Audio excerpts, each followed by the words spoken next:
The ruling All Progressives Congress has described as illegal the visa granted by the United States to Atiku Abubakar, Nigeria's main opposition presidential candidate.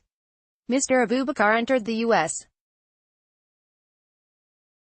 on Thursday, his first in 12 years, on a trip billed for meetings with Nigerian business elite in Washington, D.C. and a stop at the U.S. Chamber of Commerce for off-record briefing on Nigeria's economic matters. Both the politician and his supporters in the People's Democratic Party see the journey as a major political victory. But Mr. Abubakar's entry and presence in the USA is a mockery of President Bush Proclamation 7750, which affirms the denial of U.S. visa to foreign officials involved with corruption and others supporting legislations by the Congress, the APC-US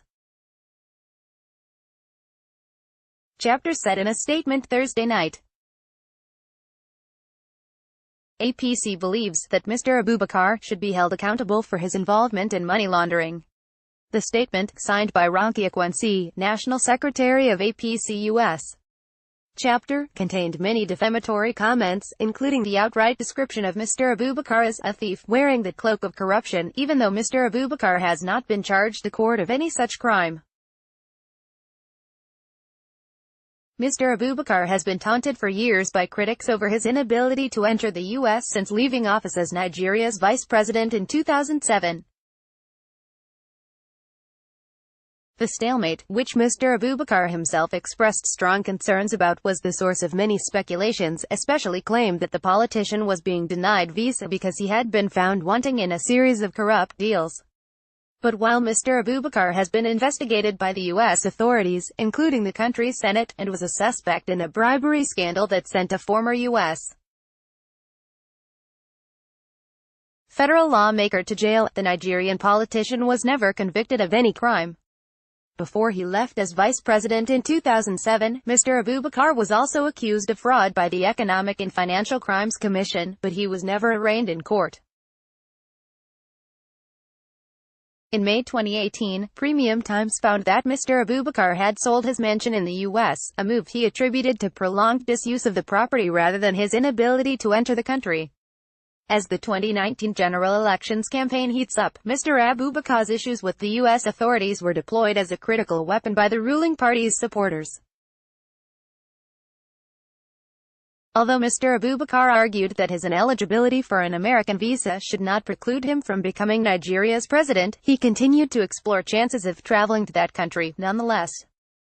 He appeared to have hit a breakthrough when he settled his decade-long rift with former President Olusegun Obasanjo, with whom he had fallen out before they completed their respective tenures as president and vice president from 1999 to 2007. Mr. Obasanjo was amongst those who said cast the image of Mr. Abubakar as a corrupt politician. As recently as August 2018, Mr. Obasanjo told Premium Times he would never support his then-estranged lieutenant for president in 2019. But barely 2 months later, and a few days after Mr. Abubakar emerged presidential candidate of the PDP, Mr. Obasanjo changed his mind, forgiving the presidential candidate and endorsing him over President Muhammadu Buhari, whom he said he wants out of office for incompetence. Mr. Obasanjo said while endorsing Mr. Abubakar amidst fanfare at his country home in Abeokuta that he would help the candidate mend fences where necessary. By December, Mr. Abubakar was granted a U.S. visa following Mr. Obasanjo's intervention, according to multiple sources familiar with the affair. The ruling APC appeared to have caught wind of Mr. Obasanjo's moves to help Mr. Abubakar secure a visa early, issuing a call late November that U.S. government should desist from going along with the plan. Lai Mohammed, the cabinet information minister, said the warning was necessary to let the U.S. recognize that granting Mr. Abubakar a visa could weigh heavily on the outcome of the general election. In a statement earlier today, however, Mr. Mohammed had said the APC was indifferent to Mr. Abubakar's trip to the U.S.